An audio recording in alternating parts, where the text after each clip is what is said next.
উঠে বসে সুন্দর করে লেখো। ঠিক করেই তো লিখি।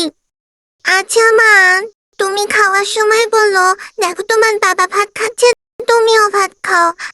আবার ঘুমানোর সময় বলো, দেখো তোমার বাবা ঘুমাচ্ছে, তুমিও ঘুমাও। কিন্তু পড়ার সময় বলো না কেন? দেখো তোমার বাবা পড়তেছে, তুমিও পড়ো। কিসের জন্য মা? কারণ তোমার বাবা এখন বড় হয়ে গেছে তো, তাই এখন পড়ে না। যখন ছোট ছিল তখন তোমার বাবাও পড়াশোনা করেছে তোমার মতো। বুঝেছো এখন? পড়তে বসো। আর বেশি কথা বলো না। না না না, আমি এখন পড়বো না। আগে বাবাকে পড়তে বলো, তাহলে আমিও পড়বো।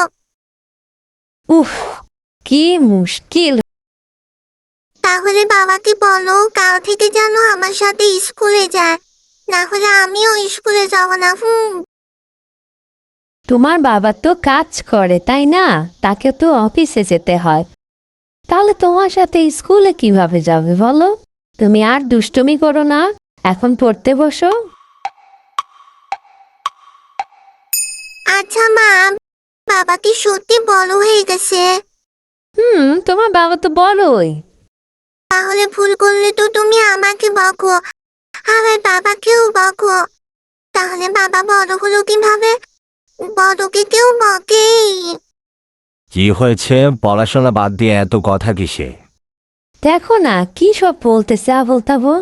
বাবা, কাল থেকে তুমিও আমার সাথে স্কুলে যাবে। আমি স্কুলে? না, আমি স্কুলে যাব না। দেখছো মা, বাবাও স্কুলে যেতে চায় না। স্কুল অনেক পয়সা, তাই না বাবা?